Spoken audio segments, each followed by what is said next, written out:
Hello, everyone. I know so many of you are listening to this right now, lying in the dark, your blanket pulled up just a little higher than usual, the world outside quiet and still. And I want you to know, I see you. I appreciate you being here. Before you drift off tonight, do me one small favor. Leave a comment down below me where you're watching from. Whether it's a small town in the middle of nowhere or a big city that never seems to sleep, I want to know. And if you haven't already, please like this video and subscribe to the channel. It genuinely means the world to me, and it helps more people find these stories that deserve to be told. Now, get comfortable. Pull that blanket a little closer. Let your body relax into wherever you're resting tonight. Take a slow breath in, and let it out, because tonight we are going somewhere. Tonight, we are stepping into a story that has haunted a community for years. A story about a woman who was loved. A woman who was kind, who was warm, who had a whole life stretched out in front of her. A story that began in the most ordinary way imaginable, and then, without warning, without reason, without mercy, took a turn that no one who knew her could have ever predicted. Tonight, we are talking about Peggy Johnson, and before we are done, you are going to feel something. Maybe it will be sadness, maybe it will be anger, maybe it will be that creeping, unshakable sense that the world is not always the safe place we pretend it is when we close our eyes at night.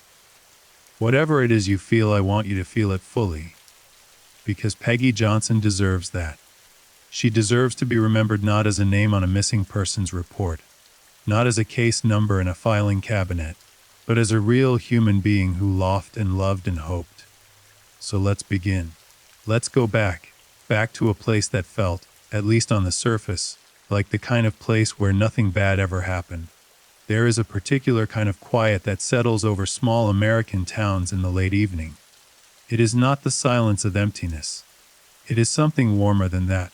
It is the silence of people who are home, of porch lights left on, of televisions murmuring through thin walls, of dogs sleeping by back doors and children finally surrendering to sleep after fighting it for as long as their little bodies would allow. It is the silence of a place that believes in itself, a place that trusts its neighbors, a place that has not yet been given a reason to be afraid. That was the kind of quiet that existed in the world Peggy Johnson moved through every single day. She was not a complicated woman, and she would have been the first to tell you that. She did not want a complicated life. She wanted the things that most people want when they allow themselves to be honest about it. She wanted warmth. She wanted connection. She wanted to feel safe and loved and needed. She wanted her family close. She wanted her mornings to feel gentle and her evenings to feel earned. She wanted to laugh at small things and cry at movies, and argue about nothing important with the people she loved, and then forgive them immediately because life was too short and too precious to hold on to anything dark for very long. Peggy Johnson was, by every account of every person who ever knew her, exactly that kind of woman. She was the kind of woman who remembered birthdays. Not just the birthdays of immediate family, but the birthdays of cousins and neighbors and old friends she hadn't seen in years. She would call. She would send cards.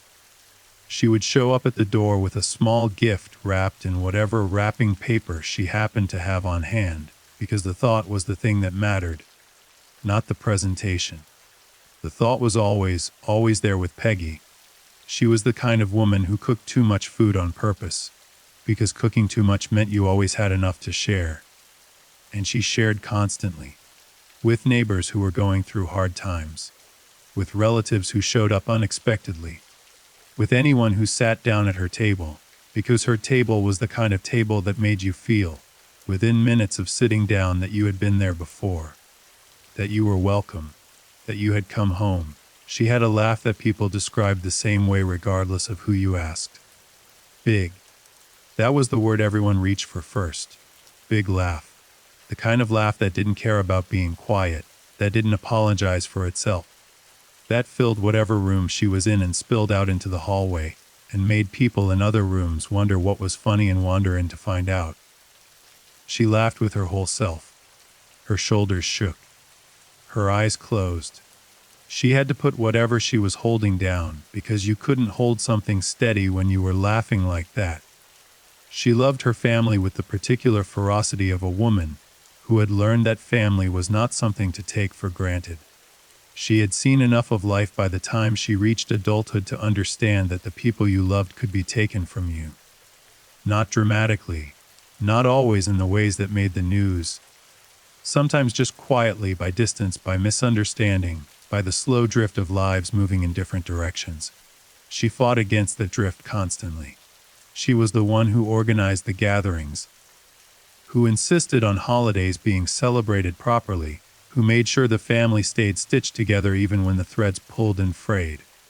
Her children were her everything. That is not a cliché when it comes to Peggy Johnson. That is just the plain and simple truth. Her children were the axis around which her entire world rotated. Every decision she made, every sacrifice she chose, every morning she got herself out of bed when she was tired or hurting or uncertain, all of it was for them. She talked about them constantly, to her friends, to her neighbors, to cashiers at the grocery store who had made the mistake of asking how she was doing. She would tell you about her kids. She would pull out photos if she had them. She would describe something one of them had said the week before that had made her laugh or cry or both at once. Because children had a way of doing that, of hitting you right in the center of your heart when you least expected it. She was not perfect. She would have been the first to say so, and she would have said it without false modesty and without the particular kind of self-deprecation that is really just fishing for reassurance. She had her faults. She could be stubborn. When she believed she was right about something, she believed it with a conviction that was not always open to revision. She could hold a grudge when she felt she had been genuinely wrong, though the grudges never lasted as long as she pretended they would. She had a tendency to take on other people's problems as her own, to absorb the worry and the weight of the people around her, until it became difficult to tell where their burden ended and hers began. But these were the faults of a deeply feeling person. They were the faults of someone who cared too much, not too little. And in a world that so often suffers from people who do not care enough, caring too much was not the worst thing you could be. Peggy Johnson was, in every sense of the word, a good person, and good people, as we are reminded again and again by the stories we tell in the dark, are not protected from the darkness by their goodness. To understand what happened to Peggy Johnson, you have to understand the world she lived in. Not just the geographic place, but the social landscape, the web of relationships and obligations and histories that surrounded her. Because nothing about what happened to Peggy happened in a vacuum. It happened in a context. It grew out of something. And when you look back at it now with the distance of time and the clarity that hindsight brings, you can see the shape of it taking form long before anyone recognized it for what it was. Peggy had spent most of her adult life navigating the particular challenges that face women of her generation and her circumstance. She had married young, the way many women of her time and place did, full of hope and the particular kind of optimism that belongs to people who haven't yet been given a reason to be otherwise. The early years of her marriage had held promise. There had been good stretches, genuinely good stretches, the kind that make you believe that maybe you have found the thing you were looking for, the stability and the warmth and the partnership that everyone wants and not everyone finds. But marriages are complicated things. They are living organisms in a sense. They breathe and grow and change. And sometimes when the conditions aren't right, they begin to sicken in ways that are hard to see clearly when you are inside of them. When you are standing too close. Peggy had been too close for too long to see clearly what her marriage had become. Or perhaps she had seen it and had chosen, for the sake of her children and for the sake of the woman she wanted to be, to keep trying, to keep pushing through, to keep believing that things could get better, that people could change, that love was worth fighting for even when the fight was exhausting. There were people in her life who worried about her, friends who noticed things. Small things at first. The kinds of things that you tell yourself don't mean anything because you don't want them to mean anything. A bruise explained away too quickly. A tendency to flinch at certain moments. A way of watching the door when she was talking, as though some part of her was always listening for a sound outside. The way her mood could change in an instant. Bright and laughing one moment, and then quiet and careful the next, like a curtain being drawn, like something shutting down inside her. They worried, these friends, but they did not always know what to do with their worry. That is one of the most painful things about looking back at stories like this one. Not the evil that acts, but the fear that watches. The hesitation. The not quite knowing whether you have the right to step in, whether it is your business, whether things are really as bad as they seem, or whether you are projecting, imagining, inserting darkness into a situation that does not actually contain it. How many times have good people stood at the else's danger and talked themselves out of stepping forward? How many times has that hesitation cost someone everything? We do not know the full answer to that question in Peggy's case. What we know is what happened next. The days leading up to Peggy Johnson's disappearance were, on the surface, unremarkable. She had been going about her life in the way she always did. The routines of an ordinary woman living an ordinary life, the kind of routines that only reveal their significance in retrospect. She had been to the store. She had spoken with family members. She had done the things that needed to be done and planned for the things that needed to be planned for. She had not, by any account from anyone who saw her in those final days, given any indication that anything was different. No dramatic goodbyes. No strange final statements. No sense of foreboding communicated to the people around her. Or if there had been, and this is one of the maddening uncertainties that haunts every case like this one, it had not been recognized as such in the moment. How many last conversations go unrecognized as last conversations? How many final ordinary moments are only understood as final in the awful afterward? The last confirmed sightings of Peggy Johnson placed her in familiar surroundings, moving through the landscape of her daily life with no apparent distress. She was seen by people who knew her.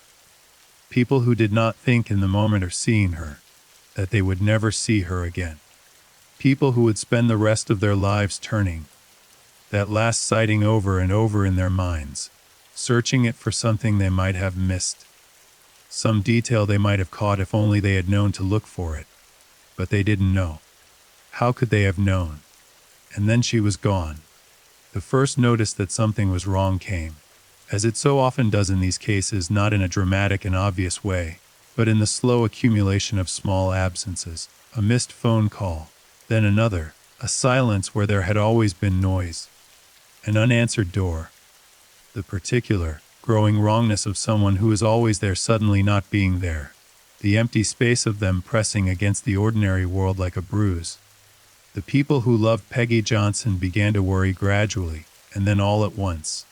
That transition from gradual worry to sudden alarm is one of the most disorienting experiences a person can have. One moment you are telling yourself that there is surely an explanation, that she is probably fine, that you are worrying over nothing. And then a door does not open that should open.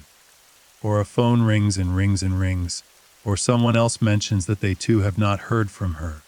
And the reasonable explanations begin to run out one by one, until you are standing in a place where there are no reasonable explanations left. That was where the people who loved Peggy Johnson found themselves, standing in a place with no reasonable explanations, and that was when they called the police. The initial response was, unfortunately, not unusual for missing persons cases of this type. There is a persistent and deeply damaging myth in American law enforcement culture, one that has been challenged and partially dismantled over the years, but that still exerts its influence in ways both subtle and overt. That adult women who go missing have chosen to go missing. That they have walked away from their lives voluntarily. That they are somewhere of their own choosing. And that the worry of the people they have left behind is either misplaced or is itself a sign of some controlling dynamic that should be scrutinized. This assumption, and that is all it is, an assumption, not a fact, not a principle, just a habit of thinking that has been dressed up in the language of procedure, has cost lives. It has cost Peggy Johnson's family precious time in those early hours when time matters most, when the difference between a body found and a body hidden forever can be measured in hours, sometimes in less. The officers who first received the report of Peggy's disappearance did not immediately treat it a case demanding urgent action. They took down the information. They made note of the details.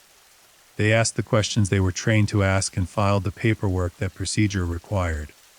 The machinery of a full investigation, the resources, the manpower, the urgency did not immediately mobilize, and while the machinery sat still, time moved. Time always moves. Peggy's family did not wait for the machinery to mobilize. When the official response felt insufficient, and it felt insufficient almost immediately, the people who loved Peggy Johnson began to search for her themselves.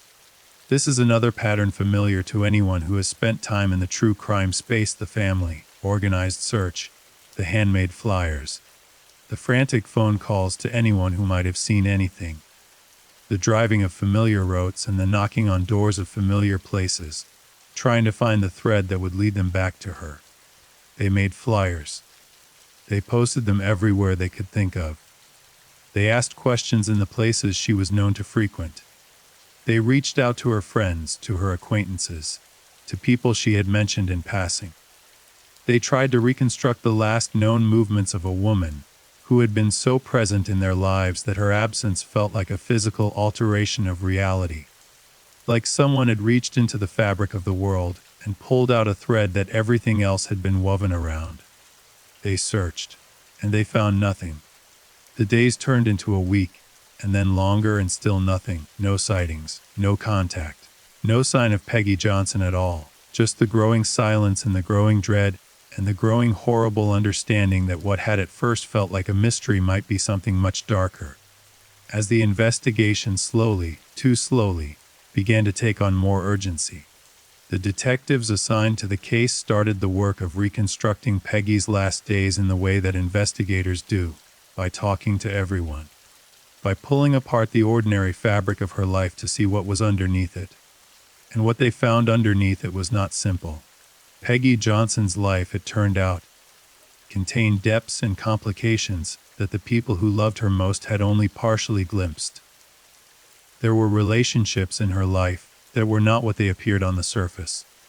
There were tensions she had carried privately, the way strong women so often carry things without complaint, without asking for help, with a kind of determined silence that the people around them mistake for strength, when really it is just another form of suffering. There was a man. There is almost always a man in the statistics of women who go missing and are later found to have been harmed: the intimate partner, the boyfriend, the husband, the ex. These figures loom so large and so consistently that their presence in a case like this should always be the starting point of any investigation. Not because men are inherently dangerous, but because the data is what the data is, and the data says, clearly and repeatedly and without ambiguity, that women are most at risk from the men closest to them. The detectives began to look more closely at the man in Peggy's life, and what they found, as they began to look, would slowly begin to pull back the curtain on a situation that had been building for much longer than anyone outside of it had fully understood. The man's name will come up again in this story. It will come up several times, in fact, in ways that will shed increasing light on what he was and what he did, and what kind of person is capable of the things that this story will eventually require us to contemplate. But we are not there yet. We are still in the early stages. We are still in the part of the story where the investigators are assembling pieces, where the picture is not yet fully formed, where every answer seems to generate two new questions. What the investigators had at this stage was a woman who was missing, a woman who was loved, a woman whose absence had ripped a hole in the lives of the people who needed her, and a creeping, growing collection of details that did not quite add up, details that pressed against each other in uncomfortable ways, details that pointed, though not yet conclusively, in the people who loved Peggy Johnson had been trying, with all the strength of hope and denial, not to look. The investigation was deepening, and the story was just beginning. Let me tell you more about who Peggy Johnson was before the darkness of this story fully closes in around her.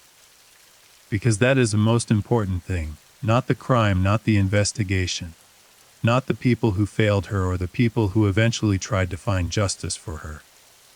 The most important thing is her. The most important thing is always the person at the center. Peggy had grown up with the kind of childhood that leaves its marks in ways both good and painful. She had known love and she had known hardship, and she had emerged from both with a particular orientation toward the world that combined genuine warmth with a capacity for resilience that people who met her as an adult often didn't know to look for, because she wore it so quietly. She had friends she had known since childhood, the kind of friendships that survive the test of time and distance, and all the ways that life changes people, that contain within them a shared history so deep and so layered that the people who hold it can communicate entire volumes with a single look. These friends knew her in ways that her later acquaintances did not. They knew the girl she had been before the woman. They knew the dreams she had carried into adulthood, and the ways that life had reshaped those dreams, not destroyed them, because Peggy was not the kind of person whose dreams got destroyed, but bent them, altered them, sent them in directions she had not originally anticipated. She had wanted things for herself. It is important to say that clearly. It is easy, in these stories, to allow the victim to exist only in relation to other people, only as someone's mother, someone's friend, someone's neighbor. Peggy Johnson was all of those things. But she was also a person with her own interior life, her own desires, her own sense of who she was and who she wanted to become. She had planned, sweeping, world-changing plans, but real ones, personal ones, the kind that matter most because they are the ones that belong entirely to you. She was thinking about changes, about the future, about what her life might look like if she allowed herself to make some of the decisions she had been circling for a long time without landing on. There is evidence, in the conversations she had with the people closest to her in the months before she disappeared, that Peggy Johnson was at a crossroads, that she was weighing something, that she was working up to something that she had been afraid to work up to before. We do not know with certainty what that something was, but we can make an educated guess, and the educated guess points back toward that man, back toward the relationship that was the source of so much of the private pain she had been carrying, back toward the decision that women in situations like hers face with a weight and a complexity that is almost impossible to fully convey to someone who has never stood in that particular place. The decision about whether to stay or to go, and the knowledge, carried always just below the surface of consciousness, that going can sometimes be the most dangerous thing. The statistics on intimate partner violence are not comfortable reading. The most dangerous moment in an abusive relationship is often the moment of departure, the moment when the abused partner tries to leave. This is when the violence, if violence is what the relationship contains, is most likely to escalate. This is when controlling behavior reaches its most extreme expression. This is when men who have been exercising power over a woman through intimidation and manipulation and psychological pressure to the terrifying conclusion that their control is slipping away, and respond to that conclusion with the most devastating tools available to them. Not all of these situations end in violence. Not all of them end in death. But enough of them do. Enough of them do that the pattern is unmistakable and the risk is real, and the professionals who work in this field, the advocates and the counselors and the legal professionals and the law enforcement officers who have actually taken to be educated about it, know it and name it and try, constantly, to communicate it to a wider world that is still, somehow despite everything, sometimes slow to understand. Did Peggy Johnson try to leave? Was she planning to? These are the questions that the people around her would return to again and again in the aftermath, searching through their last conversations with her for signs they might have missed, replaying exchanges in which she might have been telling them something, obliquely, in the way that people who are in danger sometimes communicate, sideways, in hints and suggestions and half-completed sentences, because the direct statement feels too frightening, too real, too much like the beginning of something they are not sure they are ready to begin. The investigators were beginning to build a picture. It was not a complete picture. Not yet. It was assembled from fragments, from witness statements that agreed in some details and contradicted in others, from phone records that raised questions, from a timeline that had gaps in it, from the particular texture of the silence that surrounded the last days of Peggy Johnson's visible life. But even incomplete, the picture was troubling. There were inconsistencies. Small ones at first, the kind that can be explained away individually, but that accumulate into something that cannot be explained away at all. The timeline of the man in her life did not quite line up with what he said when asked about it. His emotional responses in early conversations with investigators had a quality that experienced detectives learned to recognize. Not necessarily the absence of emotion, but the wrong emotion, or the right emotion delivered in a way that feels slightly off, slightly performed. Like someone who has watched grief rather than felt it, and is now doing their best impression of what grief is supposed to look like. These are not evidence. Detectives know this. The impression of wrong emotion is not evidence. The inconsistency in a minor timeline detail is not evidence. People who are completely innocent sometimes behave in ways that look suspicious to investigators trained to find suspicion. Grief does not come in a single shape, and the absence of the expected shape is not proof of guilt. But it is a reason to keep looking, and the investigators kept looking.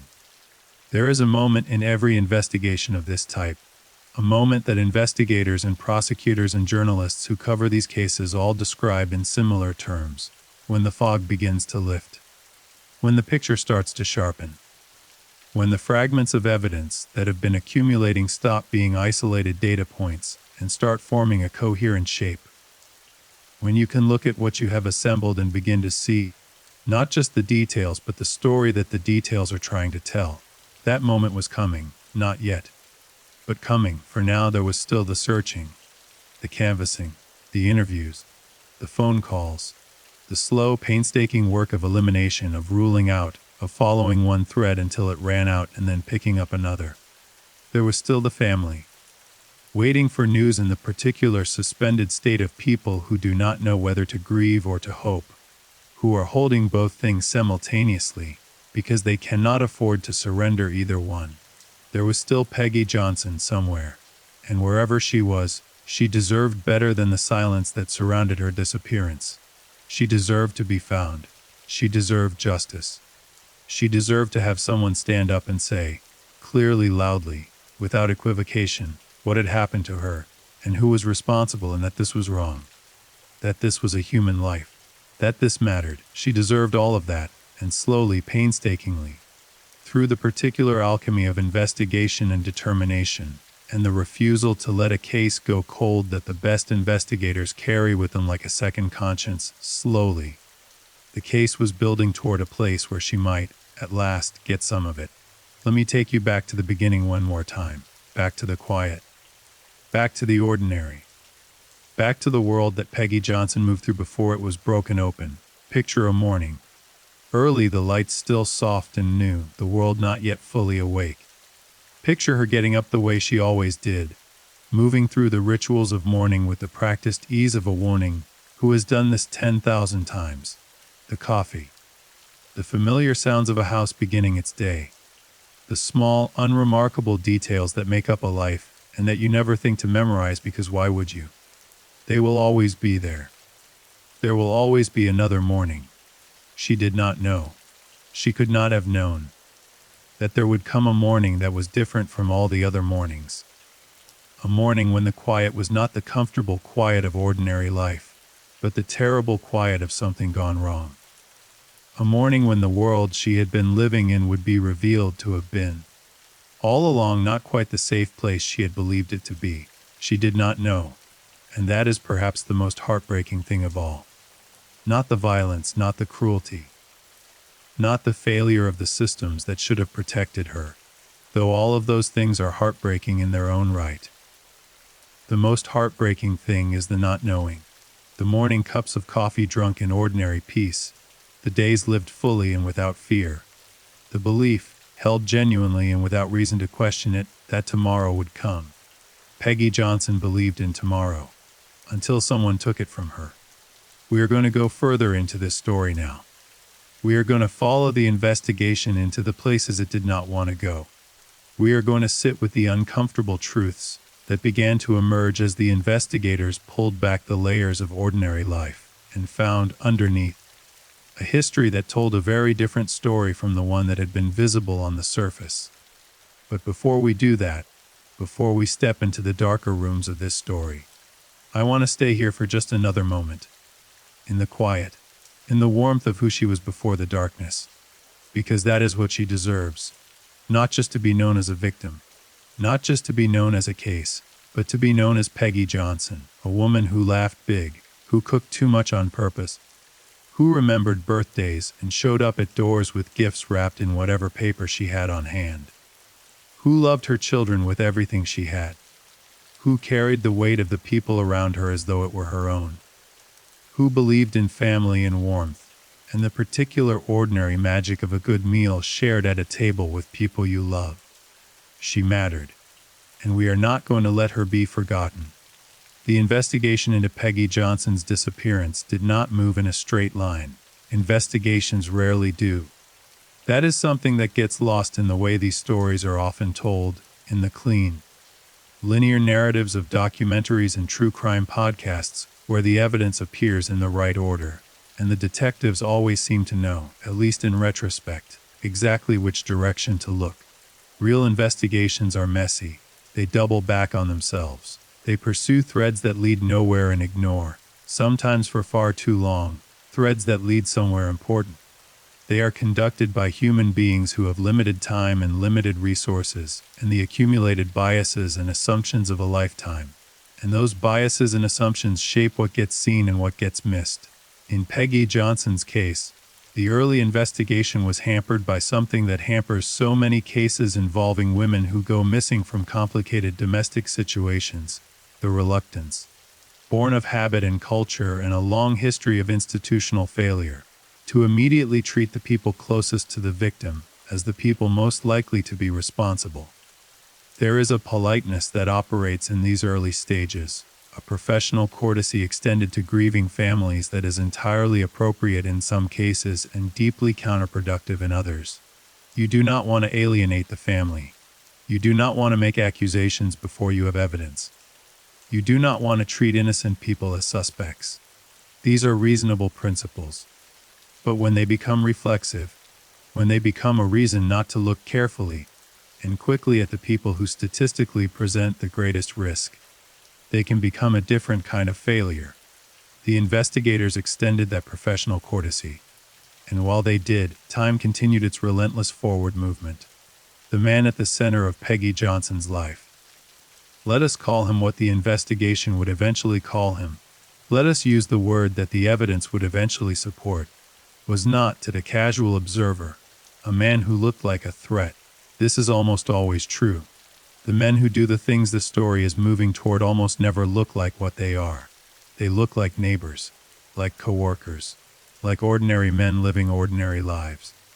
They look like the person standing behind you in the grocery store line, or sitting 2 seats away from you at the school play, or waving from across the street on a Saturday morning when you are taking the trash out. They look like people, because they are people. And that is perhaps the most disturbing thing that stories like this one have to teach us. Not that monsters exist, not that monsters are not distinguishable from people by looking at them, that the capacity for this kind of darkness does not announce itself with a sign, does not write itself on the face, does not make the air feel different in the room. It hides, it waits. It presents itself to the world wearing the face of an ordinary man on an ordinary day. He had been in Peggy's life for long enough that his presence had become as unremarkable as furniture. Long enough that the people around her had stopped seeing him with fresh eyes and had simply incorporated him into the landscape of her world. He was there. He had always seemed to be there.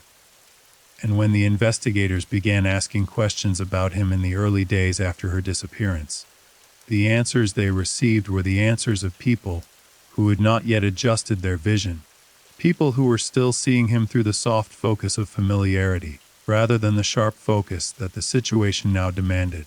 He was described, in those early conversations, in terms that were carefully neutral, not enthusiastically positive, not the kind of descriptions you hear about people who are genuinely loved and admired, but neutral, careful.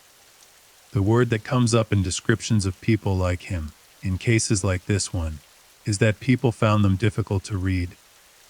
There was a quality in him that people had learned not to probe too deeply, a quality that invited a certain surface level engagement and discouraged anything more. People who knew both him and Peggy had noticed the dynamic between them without necessarily naming it for what it was. They had noticed the way she sometimes deferred to him in social situations, when the Peggy they knew was not a deferring kind of woman. They had noticed the way certain subjects became unavailable when he was present, topics that she would speak freely about when alone with friends, but that seemed to close off when he was in the room, like windows being shut against a coming storm. They had noticed the way she watched him sometimes, not with the warm attention of a woman who loves who she is watching, but with something more vigilant, more careful. The watching of someone who is monitoring. None of them had said anything. This is not a condemnation, it is an observation, a painful one. Because understanding why people do not speak, understanding the mechanisms of silence and complicity, and the terrible weight of not being sure, is part of understanding how situations like this one develop and persist until they reach their worst possible conclusion. They were not sure. They did not want to be wrong.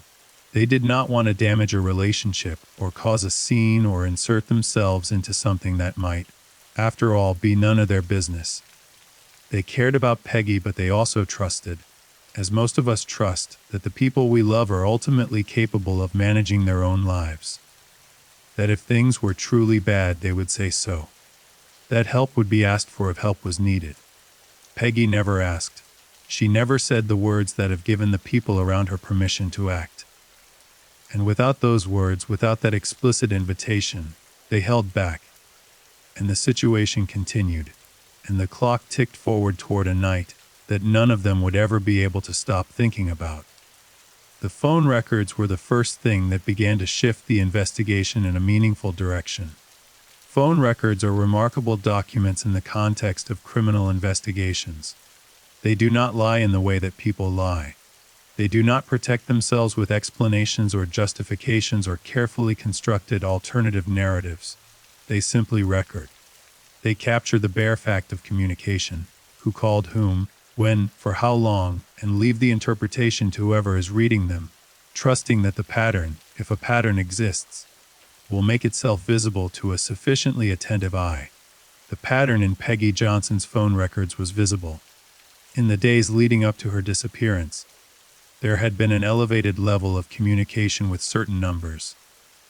Some of these communications were easily explained, with what witnesses described about her final days. But there were others that raised questions. Calls made at odd hours. Calls of unusual duration followed by long silences. And then in the period just before she vanished, a noticeable and sudden drop-off in communication, as though something had stopped. As though the ordinary background noise of her connected life had been switched off. The investigators noted this. They also noted the pattern of communication in the hours after her disappearance became known. The hours when the people who loved her were frantically trying to reach her. Leaving messages, calling back to back, the desperation readable in the frequency of the attempts.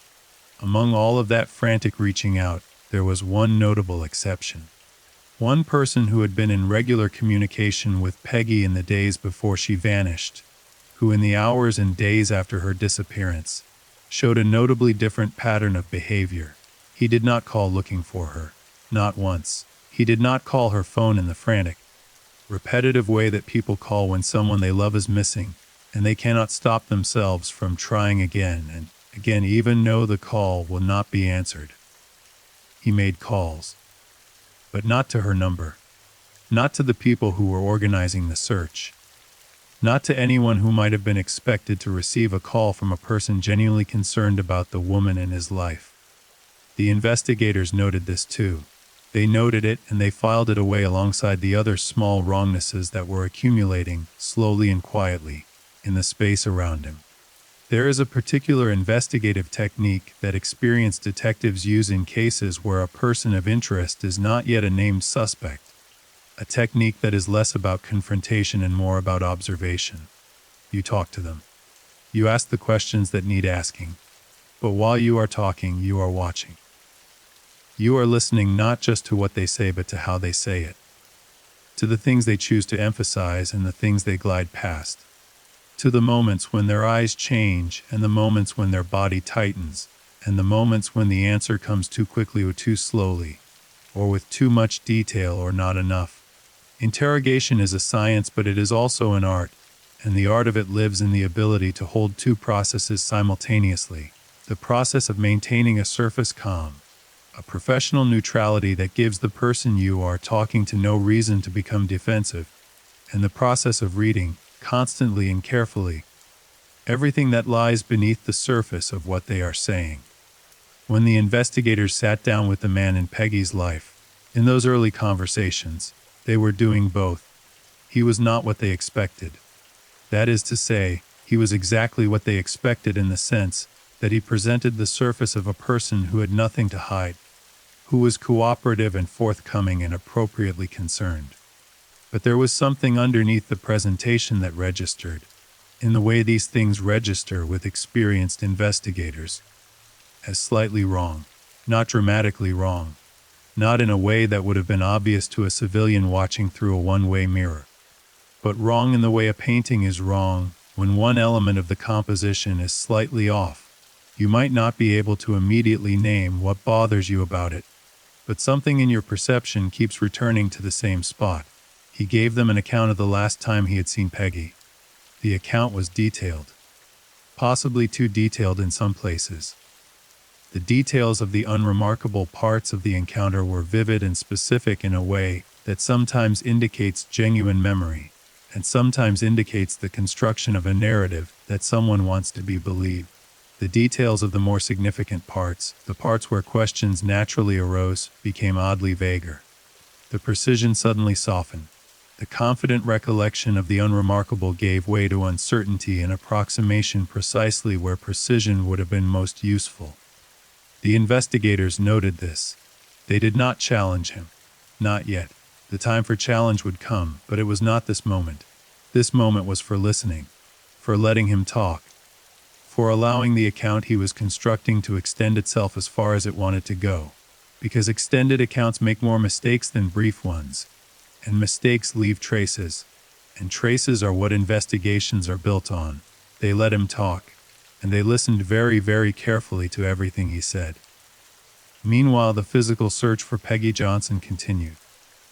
In the days and weeks following her disappearance, volunteers joined the official effort in the way that communities sometimes come together around their missing, with urgency and purpose, and the particular kind of solidarity that emerges when people who have been living as individuals suddenly recognize themselves as part of something larger. They searched fields and woods and roads and the spaces between things, the margins and the overlooked corners of a landscape that is always larger than you expect when you are trying to account for all of it. They found nothing, or rather, they found nothing immediately. And the absence of finding is its own kind of information in investigations as in life. The absence of a body can mean many things. It can mean the person is alive. It can mean the person's remains are somewhere that has not yet been searched. It can mean that someone who understood the search patterns being used had been deliberate about where they chose to conceal their evidence of what had happened. The investigators were thinking about that third possibility. The landscape around where Peggy had last been seen was extensive and in places difficult to access. There were areas that would have required more than a casual search to thoroughly cover.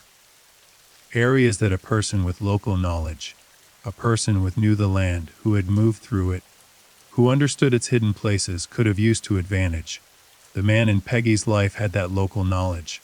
He had spent time in those areas. People confirmed it. He knew the land in the way that a person knows land they have inhabited for years, its specific geography, its seasonal changes, its places of concealment and exposure. The investigators noted this too. The pile of noted things was growing. The forensic examination of Peggy Johnson's last known location began in earnest as the investigation escalated from a missing persons inquiry into something that, while not yet officially named as such, was beginning to take on the qualities of a homicide investigation. The shift in language, the shift from missing to suspected deceased, is one of the most terrible transitions in this kind of case, both for the investigators who must make it and for the families who must hear it. It is the moment when hope, that most tenacious of human instincts, has to begin to negotiate with reality. Peggy's family had been dreading this transition. They had been holding on, mothers and children and siblings and friends, holding on to the possibility that she was somewhere, that there was an explanation, that the phone would ring, that the door would open, that this was not the kind of story it was beginning to look like. The forensic teams worked carefully and methodically through the spaces that Peggy had most recently occupied. They were looking for the things that people leave behind without meaning to, the biological traces that the human body deposits on every surface it contacts, in quantities too small to see with the naked eye, but large enough to be captured by the tools of modern forensic science. Skin cells, DNA. The invisible record of a person's presence. What they found and where they found it was significant.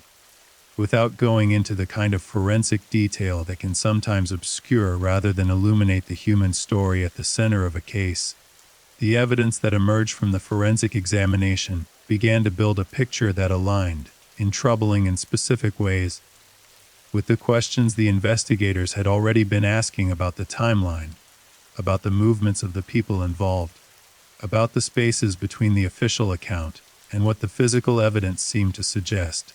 The official account, his account, had gaps. The physical evidence was beginning to fill some of those gaps, not in ways that were yet conclusive, not in ways that could be taken to a district attorney and laid out as a solid foundation for charges, but in ways that deepened the suspicion and gave the investigators the fuel they needed to keep going, to keep pressing, to keep pulling at the threads of a story that was clearly not the story they had been told. The interviews expanded. This is another characteristic of an investigation finding its direction. The expanding circle of interviews, the reaching further and further out from the center of the known world to the edges where less certain, more peripheral witnesses live. The people who barely knew Peggy but had an encounter worth noting. The people who barely knew him but had an observation that fit. One of the most significant things that emerged from this expanding circle of interviews was a picture of his behavior in the days and weeks surrounding Peggy's disappearance that was, to put it plainly, inconsistent with the behavior of a person living through what he claimed to be living through. People who grieve behave in recognizable ways. Their behavior changes, their routines fracture. They are distracted in specific ways, pulled inward, less present in their external interactions. Their effect is altered not always in the dramatic, visible ways of popular imagination, but in subtler ways that people who knew them before can detect, because they are reading not against an abstract standard of grief, but against the specific baseline of this particular person. The people who knew him before Peggy's disappearance, and who observed him in the period following it, described something different. Something that, when you assembled all the descriptions together, looked less like grief and more like relief. Not uniform relief. There were moments of performed distress that some witnesses described, moments that seemed almost theatrical, that arose when they seemed most expected and subsided when the audience wasn't watching. But underneath those moments, and in the long stretches of ordinary life that were not occasions for performance, something else was visible. He was not the same as before. But not in the way that loss makes a person not the same. He seemed lighter. Multiple witnesses independently used versions of this word. Lighter. The investigators added this to the pile. There is a concept in criminal investigation, one that is debated among forensic psychologists and legal professionals, and that should always be handled with appropriate caution because it can be misused, called the consciousness of guilt. It refers to behaviors exhibited by a person who knows they have done something wrong and who is responding, sometimes unconsciously, to that knowledge. Behaviors like taking unusual precautions with their movements, changing established routines, making unusual or unexpected preparations, disposing of things that would not normally be disposed of. Evidence of consciousness of guilt began to emerge around him. Small things, things that individually meant nothing or could mean nothing. The kind of things that people do all the time for entirely innocent reasons. But together, in the context of everything else that was accumulating, they carried weight. The car that had been thoroughly cleaned at an unusual time. The items that had been removed from a shared space and could not be adequately accounted for. The change in digital habits. The sudden clearing of history. The increased attention to privacy settings that several people who knew him noticed and remarked upon to investigators. He had also made a financial decision in the period following Peggy's disappearance that struck investigators as unusual. Not illegal, not in itself meaningful, but unusual enough, given the timing, to warrant attention. A decision that was difficult to reconcile with the situation of a person genuinely waiting for news about someone they were concerned about. The investigators continued to watch. They continued to gather. They were patient in the way that good investigators are patient, not passive, not idle, but deliberately, strategically patient, giving him room, letting him move, watching where he went and what he did, and who he spoke to in the spaces that he believed were unobserved. There were also the children to consider. Peggy's children were in the particular brutal position of children who have lost a parent suddenly and without explanation. A position that is different from every other kind of loss because it combines grief with uncertainty, because it denies the closure that even the worst of conventional losses eventually provide. They were being cared for, surrounded by family who loved them, and who were doing everything in their power to shield them from the worst of what was unfolding around them. But children know.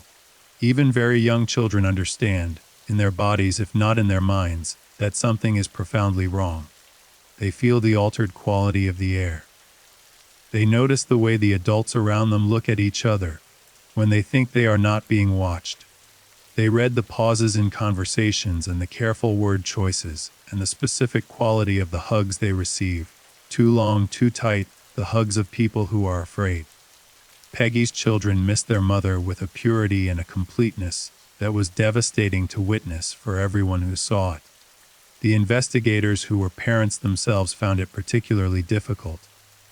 There is a way in which the grief of children cuts through the professional distance that investigators must maintain to do their work effectively.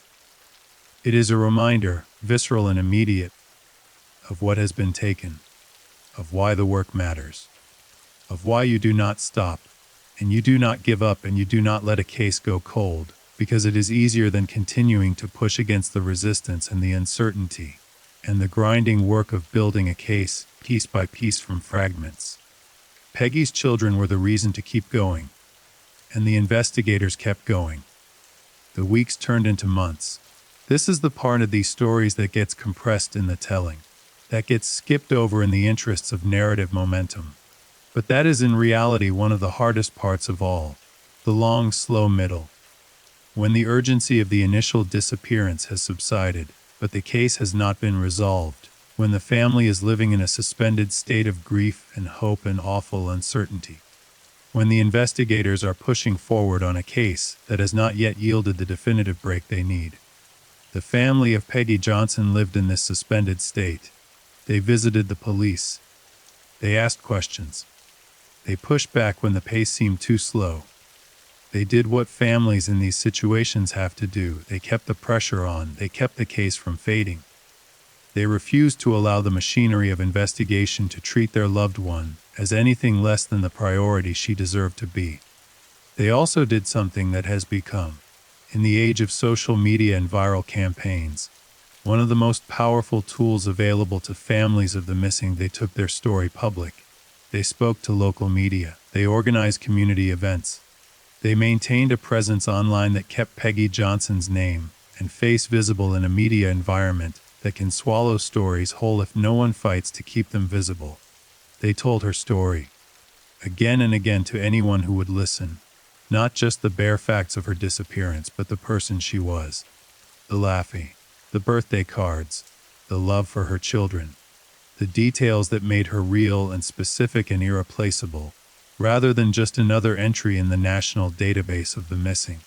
This is a form of advocacy that takes an enormous toll on the people who practice it, because it requires living perpetually in the story's worst chapter.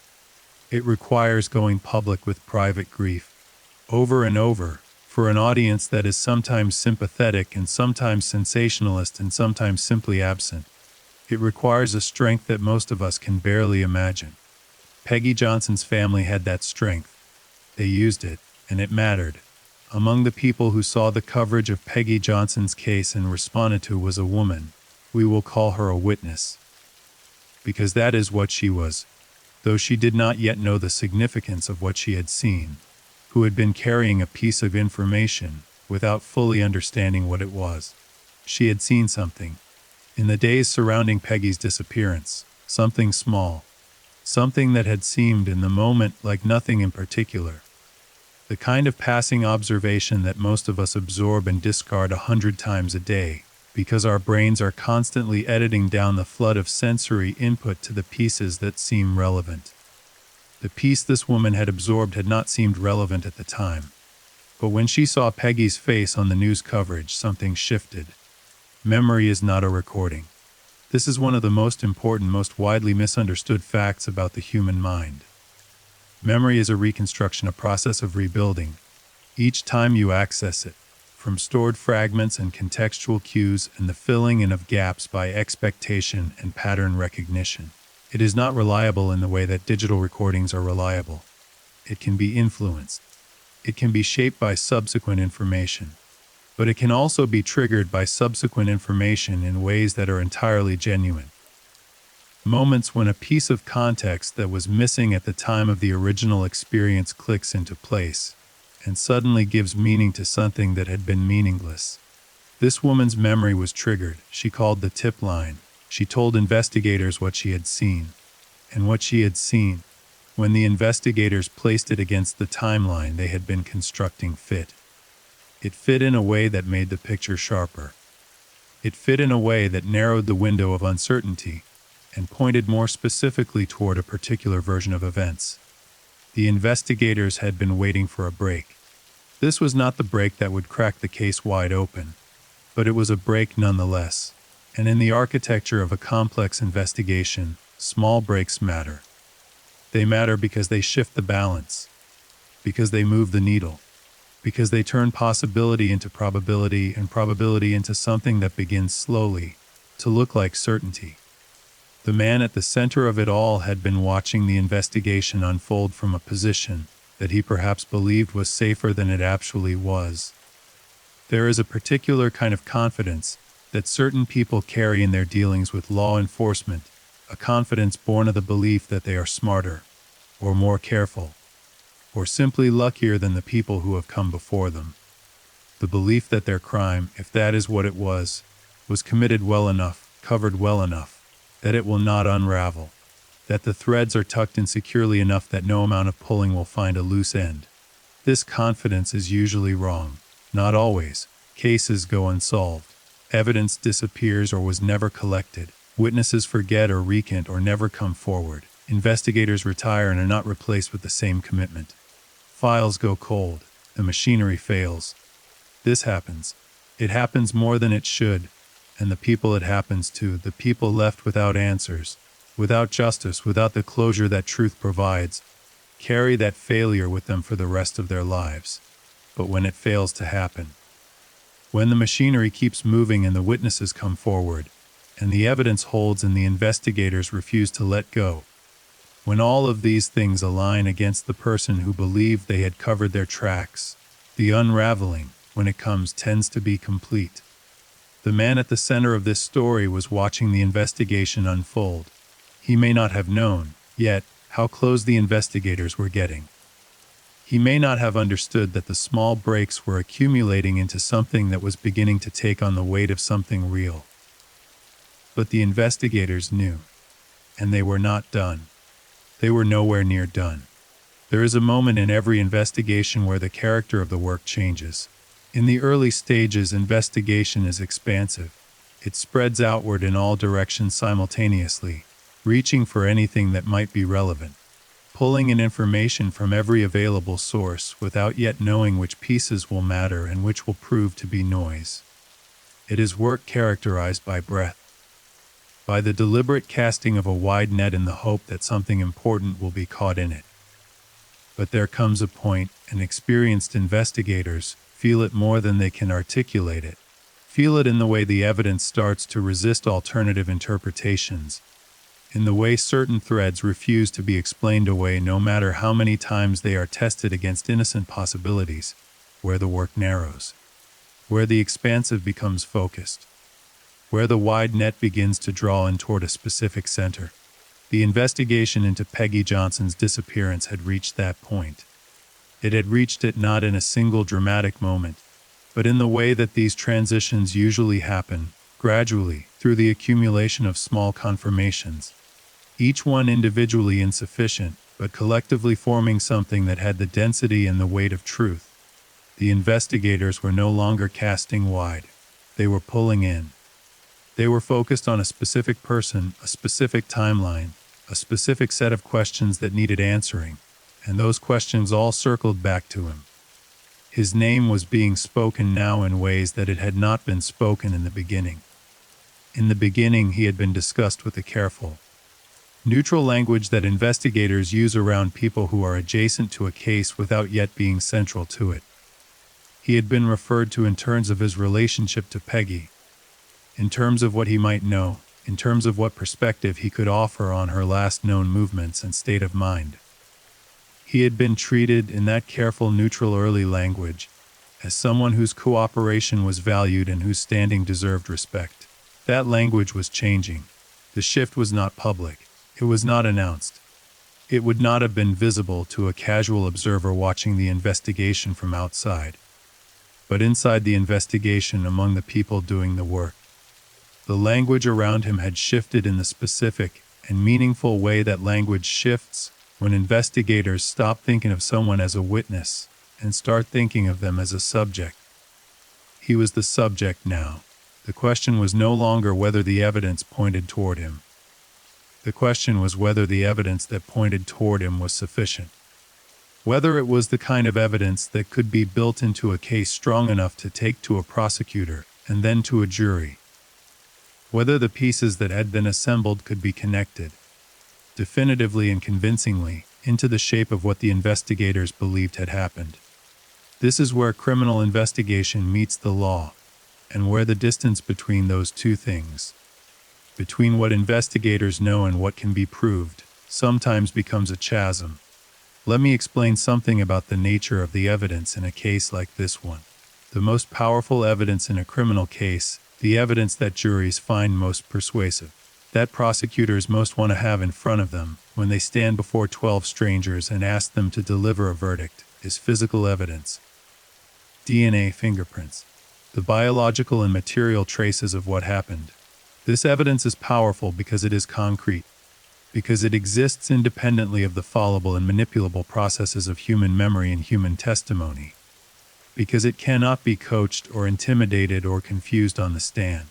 But physical evidence is only powerful when it is found, when it has been preserved, when the crime scene has not been cleaned, the body not moved, the location of concealment not chosen specifically to defeat forensic recovery. In cases where a perpetrator is knowledgeable, or simply lucky, enough to avoid leaving recoverable physical evidence, investigators must build their cases differently. They must build them from the architecture of circumstance, from the convergence of witness testimony, of behavioral evidence, of timeline analysis, of the specific pattern of inconsistencies and impossibilities that surround the official account. From the totality of a picture that points, even without a single smoking gun, in one direction with a force that reasonable people find difficult to explain away. This is harder. It is harder to prosecute and harder to convict. It requires more from investigators in terms of thoroughness and patience. It requires more from prosecutors in terms of narrative skill, the ability to take a complex, circumstantial architecture and render it clearly and compellingly for a jury that has not spent months inside the evidence. It is harder, but it is not impossible. And the investigators building the case around Peggy Johnson's disappearance were not operating under the assumption that impossible was an option. The forensic team had been working with methodical precision through the evidence that had been collected in the months since Peggy's disappearance. Their work is not the work of television, not the rapid, glamorous results in 40 minutes process of fictional forensics. but the slow and painstaking process of real laboratory science, of documentation and chain of custody and rigorous testing, and the careful avoidance of the contamination, and the procedural errors that can sink a case in court, no matter how strong the underlying evidence. What they were working with included samples collected from multiple locations that had been identified through the expanding investigation as relevant to the timeline of Peggy's last known movements. The samples were small, in some cases microscopically small, but the science of forensic analysis had advanced to the point where microscopically small was sufficient, where the genetic code of a single cell could be read and compared and matched with the precision of something that had once required far more material. The results of that analysis were still pending in the formal sense, still working their way through the laboratory process toward the point where they could be presented as evidence in a legal proceeding. But what the forensic team was seeing, as the results began to come in, was consistent with what the rest of the investigation had been pointing toward. Consistent. That word will matter later. It matters now too, but it will matter more later, when everything that has been building starts to crystallize. There were also the digital traces. In the 21st century, the investigation of violent crime increasingly runs through the digital world, because the digital world has become the world. People live their lives in the constant generation of digital traces, of location data and search history and message records and financial transactions, and the 1,000 small data points that accumulate every day in the servers of companies whose business model depends on knowing as much about us as possible. These traces are a gift to investigators. When properly obtained through legal process, they constitute a kind of record that the people generating them rarely think about, and that can be extraordinarily revealing, not just of what people said and did, but of what they were thinking, of what they were afraid of what they were planning. The digital picture that emerged around the man at the center of this investigation was, to put it plainly, damning. Not in the obvious sense of a message that said something incriminating, not in the dramatic television sense of a send text that reads as a confession, but in the quieter, more thorough sense of a pattern that told a story. A pattern of searches conducted in the period surrounding Peggy's disappearance that showed a preoccupation with topics that no innocent person would have reason to be preoccupied with. Searches that spoke not to the actions of a concerned partner looking for a missing woman, but to something else entirely. Something that suggested knowledge that a person who had genuinely lost someone would not possess. The investigators looked at those searches. They looked at the timestamps. They looked at the devices and the accounts and the patterns of access, and they built a digital timeline that sat alongside the physical timeline and the witness testimony timeline, and began to reinforce it in ways that made the overall structure more solid, more resistant to the alternative explanations that defense attorneys would eventually need to offer. This was not a simple case. It was never going to be a simple case, but it was getting stronger. There was a woman, a friend of Peggy's, someone who had known her for years, who had been carrying a weight since the first days after the disappearance. A weight that had grown heavier as the weeks passed, and the case refused to resolve itself and the official narrative remained incomplete. She had known something. Not in the way of a witness who had seen or heard something specific, not the kind of knowledge that comes from a single clear observation that can be translated directly into a usable account, but in the deeper, harder to articulate way of a person who had been inside Peggy's life closely enough to understand its actual texture, who had heard things that she had told herself meant nothing, or that she had processed and filed away because the implications, if she followed them all the way, were too awful to follow. She had been debating, since the beginning, whether to go to the investigators. Her hesitation was not born of any loyalty toward the man.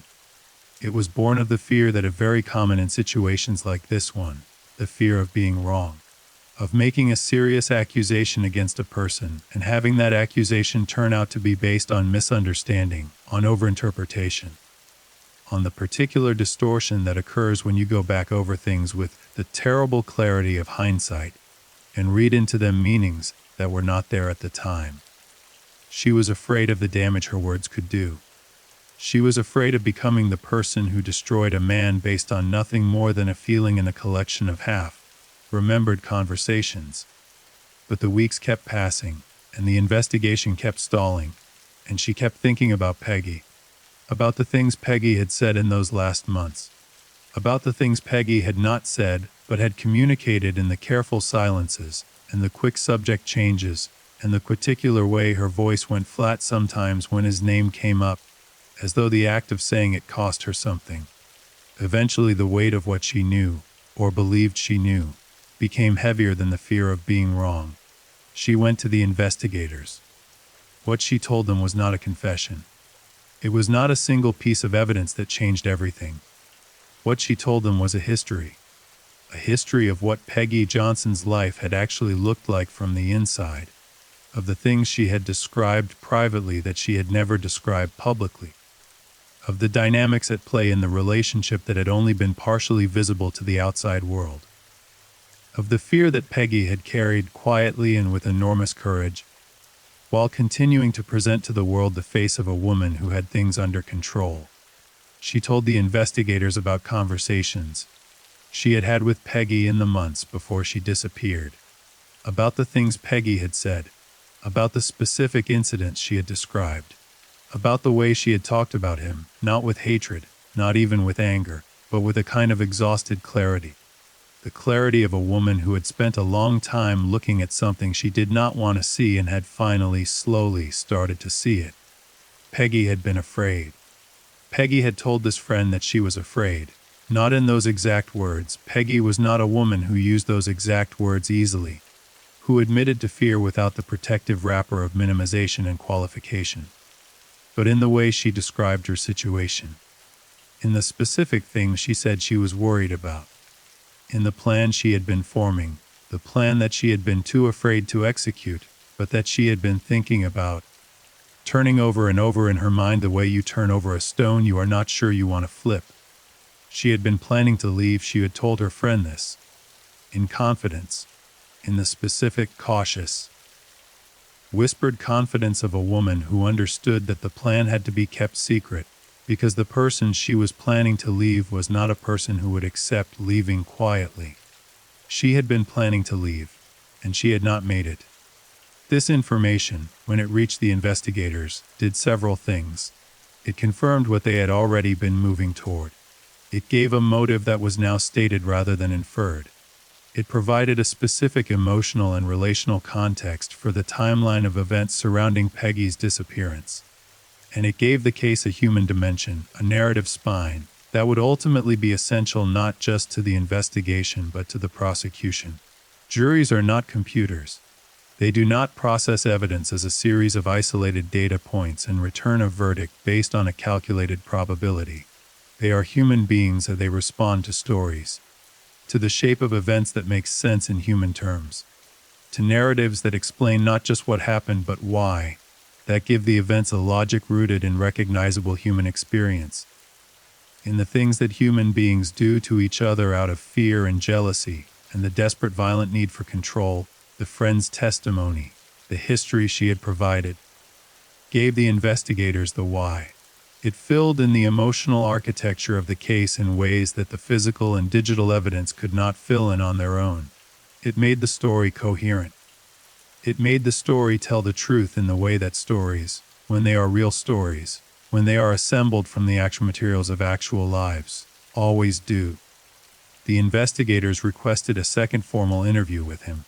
The invitation was extended with the same professional courtesy as before, the same careful neutrality of language and tone. He was not compelled. He was invited. He was told that the investigation had progressed, and that the investigators had some additional questions they hoped he could help them with. He agreed to come in. This is interesting. Not unusual, but interesting. People in his position sometimes refuse at this stage. Sometimes lawyers get involved and the formal interview process comes to an end, replaced by the legal choreography of an adversarial process. But sometimes they agree to come in. Sometimes the confidence they have built in their own performance, in their own ability to manage the conversation, in their own intelligence relative to the investigators, brings them back to the table. Sometimes that confidence is their undoing. He came in for the second interview. The investigators who sat across the table from him were not the same investigators in the same way as the first meeting. Outwardly, they maintained the same professional neutrality, the same carefully constructed posture of people gathering information rather than building a case. But they were different underneath. They were armed now with the architecture of what they knew. With the phone records and the digital searches and the forensic analysis and the timeline, and the friend's testimony and the dozens of small pieces that had been accumulating for months into a structure that, when you stood back from it, had the unmistakable shape of the truth. They asked him about the phone calls. They asked him about his movements on specific dates and at specific times. They asked him about things they knew the answers to see whether his answers matched. They did not. Not perfectly. Not in the ways that mattered. The inconsistencies that had existed in his first account were still there. Some of them had shifted, had been quietly revised in ways that suggested he had been thinking about them, that he had noticed where the problems were and had adjusted. But adjustments leave their own traces. When a story changes between interviews, the change itself becomes evidence. The fact of the change, the direction of the change, the specific elements that were altered, all of it goes into the file. All of it becomes part of the architecture. The investigators noted the changes. They did not react to them. They continued asking questions. There is a technique in extended interrogation, a technique that has been refined over decades of practice, and that has been studied extensively in the forensic psychology literature, that involves the slow introduction of specific evidence at strategic moments in the interview. Not all at once. Not in a confrontational flood that gives the subject the opportunity to prepare a global response, but piece by piece, introduced at points chosen to maximize their psychological impact. To create, in the mind of the subject, the growing understanding that the investigators know more than the subject had believed, that the room is smaller than appeared, that the exits the subject believed were available are one by one being closed. The investigators used elements of this technique. They introduced specific details that they knew and that he could not have expected them to know, and watched his responses. They watched the micro adjustments in his expression and his posture. They watched his hands. They listened to the quality of his voice, the slightly different register that it took when he was most pressed. They were not getting a confession. Not yet, not in this interview. But they were getting something. They were getting a portrait. A specific, detailed, observed portrait of a man under pressure. A man whose story had limits that were beginning to become visible. A man who had built his account on assumptions about what the investigators knew that were proving to be incorrect. The interview lasted a long time. When it was over, he left. He walked out of the room and down the corridor and out of the building the way he had walked in, not under arrest, not charged with anything. Still theoretically a free man. Still operating in the world. But the investigators who watched him go were not watching him the way they had watched him walk in. They were watching him the way you watch something that you know is going to come back. Because they were going to bring him back. It was only a matter of time. The legal process of moving a case from investigation to prosecution is not instantaneous. This is one of the aspects of the true crime space that the format of the genre sometimes obscures, the legal and procedural architecture of turning investigative knowledge into prosecutable charges. The decisions about timing and charging, and the legal standards that must be met before certain tools of investigation become available. The collaboration between investigators and prosecutors that determines, sometimes over weeks and months of careful deliberation, what charges can be brought and on what evidence and when. The prosecution team was assembled. They were experienced. They had worked cases like this before, cases built on circumstantial evidence, cases where the architecture of proof had to be constructed carefully and argued compellingly because it lacked the kind of physical smoking gun that makes a jury's decision easy. They understood the challenge. They had spent time with the file. They had reviewed every piece of evidence and every view and every timeline entry and every forensic report. They believed in the case. not because the case was simple or because the evidence was overwhelming in the narrow, dramatic sense, but because when you assembled everything, when you laid it all out and stood back and looked at the whole of it, the picture was coherent and it pointed in one direction, and there was no reasonable alternative explanation that accounted for all of it. They believed in the case the way prosecutors need to believe in a case to take it to trial, not with the certainty that belongs to mathematics, but with the deep, considered, professional conviction that comes from knowing a set of facts thoroughly enough to know that they tell the truth. They began preparing meanwhile.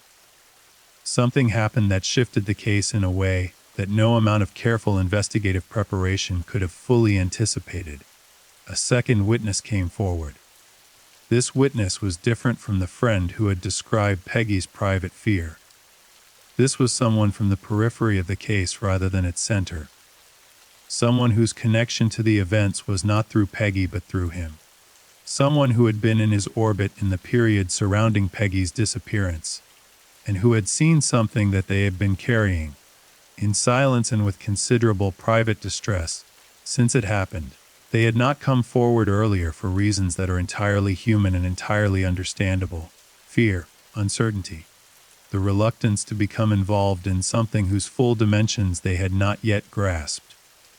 The particular paralysis that affects people who have witnessed something wrong, without being entirely sure of what they witnessed, or what it means, or whether they have the right to speak. But cases like Peggy Johnson's create their own gravity. The public nature of the investigation, the continued presence of her story in the media, the refusal of her family to allow the case to fade, all of this created a sustained environment in which people who were sitting with information had constant, regular reminders of the stakes. Constant, regular confrontations with the fact that their silence had a cost, that the cost was real and specific and had a face.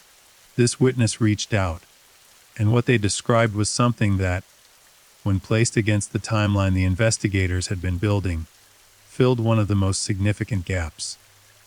One of the places where the picture had been incomplete, where the sequence of events had been unclear and had therefore remained technically open to interpretation. It was no longer open to interpretation, not after this. I want to be precise here about something. In telling this story, in following the thread of this investigation from its beginning through its developing middle, I have been careful about the language I use and the claims I make. I have been careful because accuracy matters, and because the legal process exists for a reason, and because the difference between what investigators believe and what has been established in a court of law is a difference that deserves respect even when the evidence is strong. But I also want to be honest with you, because you have been listening to this story for a long time now, and you have been patient, and you deserve honesty. The picture that was emerging from the investigation into Peggy Johnson's disappearance was not a picture with room for innocent interpretation. It was not a picture that could be looked at honestly and concluded to show anything other than what it showed. It showed a man who had exercised control over a woman, a man who had responded to the prospect of losing that control with the most extreme form of violence, a man who had then spent months constructing a performance of innocence so consistent and so practiced that it had very nearly held, very nearly kept the worst of what the evidence suggested out of reach, very nearly. The arrest, when it came, did not come with the dramatic suddenness of a Hollywood moment. Arrests rarely do. The real arrest, the real moment when the machinery of justice finally moves against a specific person, is often quieter than you expect, more procedural, more careful. It happens at a chosen time and a chosen place with a chosen approach, because experienced law enforcement understands that how an arrest is made can affect what happens next, can affect the integrity of the evidence and the cooperation of the subject and the safety of everyone involved. He was taken into custody. The charges were read. The legal process that would determine what happened to him from that point forward was set into motion. His reaction, in the moment of his arrest, was something that was noted and would later be discussed, the specific quality of it, the way it differed from what might have been expected from an innocent man falsely accused versus what it actually looked like. which was something that the investigators who were present described, in their own ways, as resignation. Not shock, not outrage, not the explosive denial of a person who cannot believe what is happening because what is happening is wrong. Resignation. The particular specific recognition of a person who has been waiting for something to arrive, who has known it was coming even while maintaining the performance that it wasn't, and who, when it finally appears, finds in its arrival something almost like relief. The relief of a thing long suspended finally falling. He was in custody. Peggy Johnson's family received the news.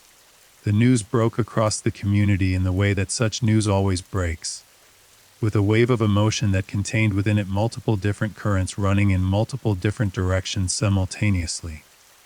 There was relief. There was vindication. There was the particular dark satisfaction of a long suspicion finally confirmed. There was grief, because confirmation of what you feared is not comfort, even when it is truth, even when it is what you needed.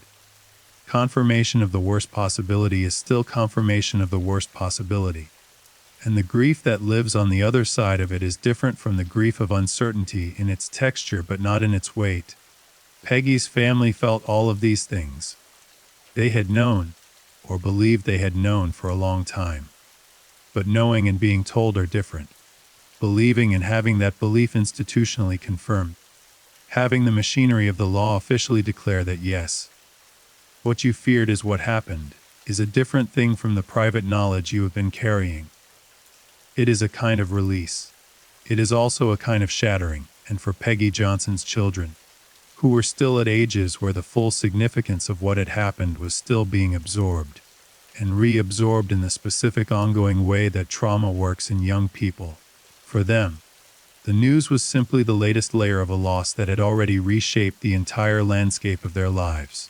They had lost their mother. Now they were losing the last of the hope, the last, small, stubborn, impossible hope that had probably already been abandoned by the rational parts of their minds, but that the heart keeps, because the heart does not operate on rationality. That she might come back, she was not coming back. The arrest made that real in a new way. He was held without bail pending trial. The prosecution had argued successfully that he represented a danger to the community and a flight risk. The judge agreed. The legal case was assigned to a court docket. Attorneys were engaged. The long process of trial preparation began on both sides. In the world outside the courthouse, the coverage of the case expanded.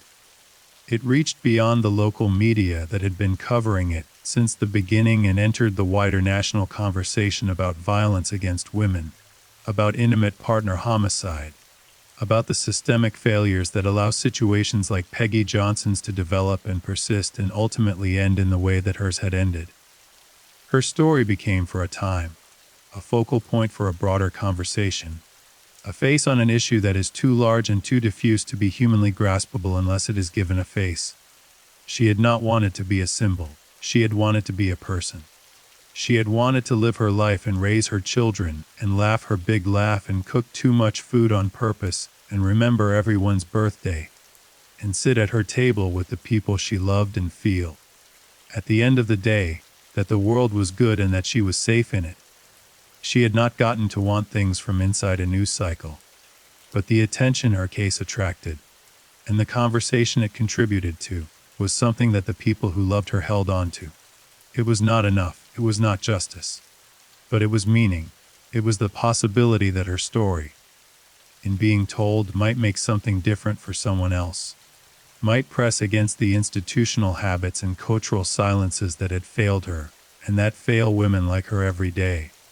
Might be one more weight on the side of the scale that is always, perpetually, insufficiently weighted toward protection. She deserved better. Her story could do better. Those two things are not contradictions, even though they sometimes feel like they should be. The pretrial period was long. It is always long. The legal process is not designed for efficiency. It is designed for thoroughness, for the protection of rights, for the exhaustive testing of evidence before it is presented to a jury. The pretrial period involves motions and hearings and the negotiation over what evidence will be admissible and what will be excluded, and on what grounds and for what reasons, a process that can seem, to people watching from outside, frustratingly procedural, but that exists because the alternative, a system where evidence is not rigorously tested before being placed before a jury, produces worse outcomes. Both sides were preparing their cases. The prosecution was building the narrative they would present to the jury, assembling the evidence into the coherent, sequential story that would need to hold together under cross-examination and under the sustained skeptical scrutiny of Twilple, who had not lived with the case the way the investigators had. They were making decisions about which witnesses to call and in what order, about how to present the forensic evidence so that it was comprehensible to non-specialists, about how to address the gaps in the evidence before the defense could use those gaps to build their own narrative. The defense was doing their work as well, and their work was not nothing. The defense team that took on the case of the man charged with Peggy Johnson's murder was not, it should be said, a team of incompetent people doing inadequate work. This is important to understand. Not because it changes what happened, not because it alters the moral landscape of the case in any meaningful way, but because understanding how the defense worked, how it was built, what arguments it made, what pressure it applied to the prosecution's case, is essential to understanding the full picture of what unfolded in the courtroom. And because the adversarial legal system, whatever its flaws and whatever its failures, depends on both sides doing their work seriously. A case that is challenged thoroughly and found to hold is a stronger case than one that was never seriously tested. The rigor of the challenge is, paradoxically, part of what gives the verdict its integrity. The defense team had a difficult job. They knew it. They were not under any illusions about the nature of the case they had inherited.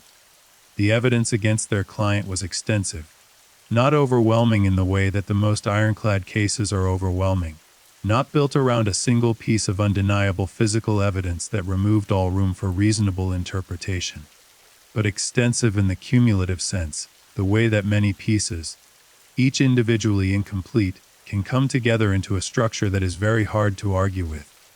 Their strategy was, by necessity, not to prove their client innocent. That is a crucial distinction that legal professionals understand, but that the public sometimes misses. The defense does not need to prove innocence. It never needs to prove innocence. The burden of proof in a criminal trial sits entirely with the prosecution, and it sits there at the highest standard the law provides, beyond a reasonable doubt. The defense's job is to create reasonable doubt, to find the spaces in the prosecution's case, the gaps and the ambiguities and the alternative interpretations, and to press on them hard enough that at least one juror looks at the totality of the evidence and concludes that the certainty required for a guilty verdict has not been established. They went looking for those spaces. The first line of the defense's attack was the timeline. Timelines in criminal cases are almost always vulnerable, because human memory is fallible, and the reconstruction of past events from witness testimony is always an approximate process rather than a precise one.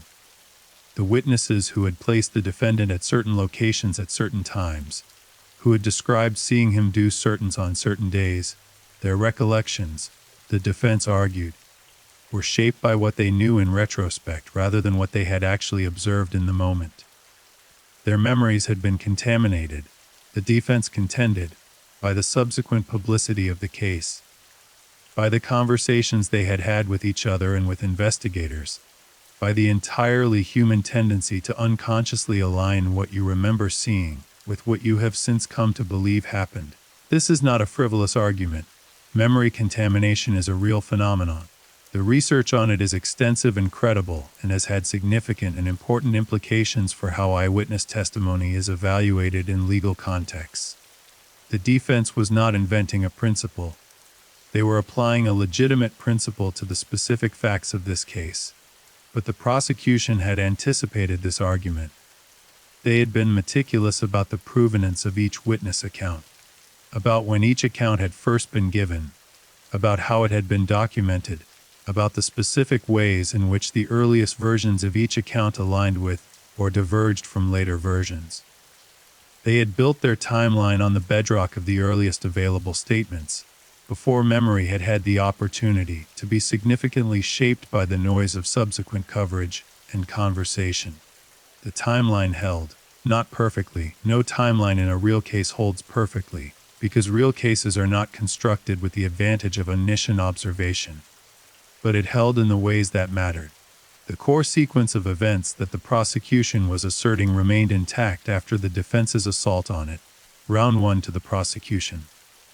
The second line of defense was the forensic evidence. This was in some ways the most technically complex part of the trial. The part where the jury's eyes glazed slightly as expert witnesses spoke in the language of their disciplines about analysis and methodology and statistical probability. The defense called their own forensic experts, people who were credentialed and experienced, and who offered opinions that differed, in some significant particulars, from the opinions of the prosecution's forensic witnesses. Expert disagreement in forensic science is real. The field is not as settled in some areas as television forensics suggests. There are genuine methodological debates. There are areas where the interpretation of evidence requires judgment calls rather than purely objective analysis. And when two genuinely qualified experts disagree, a jury is placed in the position of choosing between them, without the technical knowledge necessary to make that choice on purely scientific grounds. The defense exploited this reality skillfully. They did not attempt to discredit the prosecution's forensic experts entirely. That would have been overreach, and juries recognize overreach. Instead, they targeted specific findings, specific conclusions, specific places where the interpretation of a result could plausibly support more than one reading. They planted, in each of those places, the seed of a question, a carefully articulated, scientifically grounded question that a juror, who wanted to find reasonable doubt, could water and tend until it grew into something significant. The prosecution countered. They called their experts back for redirect. They walked the jury through the reasoning behind each contested conclusion in plain language, stripping away the technical complexity to expose the underlying logic. They demonstrated that while genuine uncertainty existed at the margins of some forensic findings, the core conclusions were robust and were supported not by isolated results, but by the convergence of multiple independent lines of evidence that all pointed in the same direction. This is the key to circumstantial cases convergence. When 10 separate threads of evidence all arrive at the same point. When the phone records and the digital searches, and the witness testimony, and the behavioral evidence and the forensic findings all point toward the same person committing the same act, the convergence itself becomes evidence, not of certainty in the mathematical sense, but of a kind of truth that is, in practical terms, very difficult to explain away. The prosecution made the jury feel the weight of that convergence. The third line of defense was an alternative theory of events. This is standard practice in cases built primarily on circumstantial evidence. The construction of an alternative narrative that accounts for the evidence without placing guilt on the defendant.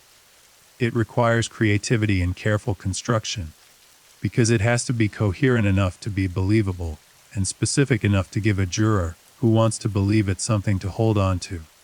The theory the defense offered was, in essence, that Peggy Johnson had left of her own choice, that the evidence of conflict in the relationship, the evidence of her planning to leave, the evidence of his controlling behavior, all of it, if accepted as accurate, was more consistent with a woman who had finally made the decision she had been building toward, and who had left without telling anyone, because she was afraid of what telling anyone might cost her. That her disappearance, in this interpretation, was an act of self-preservation rather than an act of violence committed against her. That the absence of a body was not evidence of homicide, but evidence of a woman who had successfully and deliberately disappeared. It was not a strong theory. The prosecution knew it. The defense probably knew it. But it did not need to be strong. It needed only to be possible. To be a version of events that a reasonable person could look at and say, I cannot rule this out with certainty. The prosecution attacked it systematically. They pointed to the evidence of Peggy's deep and genuine attachment to her children, an attachment that every witness who knew her described as the defining characteristic of her existence. They asked the jury to believe, if the defense's theory was correct, that this woman had voluntarily abandoned her children without a word, without a letter, without any form of communication in the months and years since her disappearance. They asked the jury to hold that belief alongside everything the witnesses had described about who Peggy Johnson was and what she valued and what she would and would not do. They asked the jury to decide which of those two things was more consistent with the truth. The prosecution's case was presented over several weeks. Week 1 was devoted to establishing the foundation, the facts of Peggy Johnson's life, her relationships, the circumstances of her disappearance. The witnesses called in this phase were the people who had known her best, her family, her closest friends, the people who had been with her in the months before she disappeared, and who could speak to her state of mind, her fears, her plans. They testified with the particular quiet force of people who have been carrying something heavy for a very long time, and who are finally in this formal, public documented space, being asked to put it down. They spoke about her with the specificity of genuine memory, not the polished, curated descriptions of people performing grief, but the rough, unedited, sometimes self-interrupting testimony of people who were genuinely remembering a person they loved. One of the most powerful moments in the first week came when the friend, the one who had come forward with the history of what Peggy's life had actually looked like from the inside, took the stand. She was not a polished witness. She was not someone who had ever wanted to be in a courtroom. She was a woman who had come forward, because she could not come forward anymore, who had made the decision to speak because the alternative had become impossible to live with. She sat in the witness box and she told the jury what she had told the investigators, the conversations she had had with Peggy, the fears Peggy had described, the plan she had been forming, the specific texture of the fear she had been carrying. The jury was very still while she testified. That stillness, the particular quality of attention that a jury shows when they are not just listening but genuinely absorbing, is something that experienced trial attorneys learn to read. It is not proof of anything. Juries can be still and then disregard what they heard, but it is a sign that the testimony has landed, that it has connected, that the human reality of the story has reached the human beings in the box. It had connected. The defendant sat through all of it. He sat at the defense table with the particular studied composure of a person who had been coached in how to sit, how to hold his face, how to respond to what was being said with the appropriate level of visible reaction, not too much, not too little, not the exaggerated outrage of someone performing indignation, and not the stone-faced blankness that reads, to a jury, as either contempt or guilt. The studied middle ground. He had been coached well. But coaching has its limits. There were moments when witnesses said specific things, specific details, specific fractions of specific incidents, when his composure shifted, when something passed across his face that was too quick and too real to be fully controlled. A tightening around the eyes, a slight change in the set of his jaw, a moment of stillness that was different from the practiced stillness of courtroom composure, a moment that looked, to the people who were watching closely enough, less like calm and more like recognition, the recognition of someone hearing an accurate account of what they did. The prosecution's second week moved into the forensic evidence. This was the most technically complex phase of the trial, and the most demanding for the jury, the phase that required them to follow expert testimony through complex methodological territory, without losing the thread of the larger story. The prosecutors were skilled at managing this transition. They understood that juries lose engagement when testimony becomes too technical, too removed from the human reality at the center of the case, and they had structured their forensic presentation to keep that human reality in the foreground, even while presenting the scientific detail. The forensic findings were presented methodically, each piece connected explicitly to the larger timeline. The significance of each result was explained not just in technical terms but in plain language narrative terms. This is what this means. This is why it matters. This is how it connects to what you already know about what happened. The defense cross-examined each forensic witness. They were thorough. They identified genuine areas of uncertainty and pressed on them. They asked the questions that needed to be asked about methodology, and about the interpretive decisions that had been made in analyzing the results. They scored some points. Not enough to demolish the forensic case, but enough to create the impression of genuine scientific debate rather than settled certainty. The prosecution's forensic case survived the cross-examination. Weakened in places as such cases always are, but structurally intact. The core findings remained supported and credible. The convergence of multiple forensic results still pointed in the same direction. The third week was devoted to the digital evidence. This was, in some ways, the most straightforward phase of the prosecution's case in terms of the evidence itself. The searches, the timestamps, the pattern of digital behavior in the period surrounding Peggy's disappearance. These things existed in documented, recoverable form. They could be displayed. They could be shown to the jury as concrete artifacts, rather than described through the inherently fallible medium of human testimony. The specific searches that had been conducted on devices associated with the defendant were shown to the jury. The room was quiet when they were shown. The searches were, to any reasonable person's interpretation, not the searches of an innocent man. They were specific. They were sequenced. They occurred at times that aligned with the prosecution's timeline. They addressed questions that only a person with knowledge of what had happened would have reason to be addressing. The defense argued context. They argued that searches could be misinterpreted, that the meaning of a search query depended on the surrounding context and the purpose of the person making it, that the prosecution was selectively presenting a curated picture from a much larger body of digital activity. They brought in their own digital evidence expert who offered interpretations designed to make the searches seem less damning. But the jury had seen them. Some things once seen are difficult to unsee. The fourth week included the testimony of the second witness, the one who had come forward from the periphery of the case, the person whose account filled the gap in the timeline. This witness testified to what they had seen on a specific night in the period surrounding Peggy's disappearance. Their account placed the defendant at a specific time, at a location that was inconsistent with the account he had given investigators. Not dramatically inconsistent. This was not a witness claiming to have been present for the crime, but inconsistent in a way that had specific and significant implications for the timeline. That made certain alternatives, including the defense's voluntary disappearance theory, more difficult to maintain. The defense cross-examined this witness aggressively. They questioned their memory. They questioned their motivations. They questioned the circumstances under which they had come forward, and whether the long delay between the event and the testimony indicated something about the reliability of what they were claiming to recall. The witness held up. They were not perfect under cross-examination. No witness is. They had gaps in their recollection. They were uncertain about some details. But the core of their account, the thing they had seen, the time they had seen it, the place, remained consistent. It did not crack under pressure. The gap in the timeline was filled.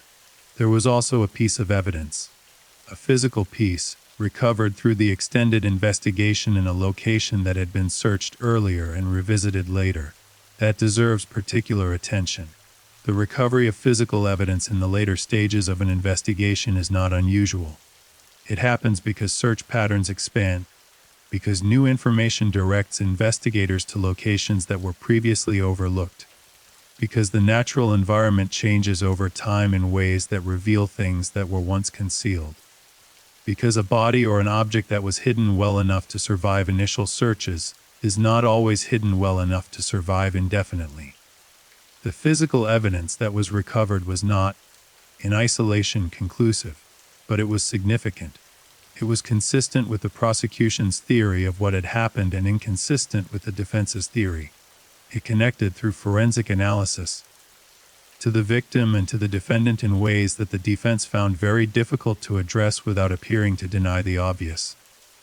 The prosecution introduced it carefully, deliberately, at a calculated point in their presentation, not at the beginning, where it would have been received without the full context of everything else the jury had heard, and not at the end, where it would have felt like a dramatic flourish, rather than a piece of a coherent evidentiary structure. In the middle, where it could sit against everything the jury already knew and illuminate it. It illuminated it, The defendant took the stand. This was his choice. In the American legal system, a defendant cannot be compelled to testify, and the decision about whether to testify is one of the most significant strategic decisions in any trial. There are powerful arguments for not testifying. The prosecution cannot cross-examine a defendant who does not take the stand. The jury is instructed not to draw adverse inferences from the decision to remain silent. And the cross-examination of a defendant by a skilled prosecutor is one of the most dangerous environments a person can be placed in. But there are also powerful arguments for testifying. Juries are human beings, and human beings want to look at the person they are judging and hear them speak. When a defendant does not testify, juries are instructed to disregard that silence, and many do. But many also cannot help but notice it, cannot help but feel the absence of the person at the center of the story. His decision to testify was either brave or arrogant, depending on how you look at it. Possibly both. He took the stand and delivered a practiced account of his version of events. He spoke with the measured control of a person who had rehearsed this moment extensively.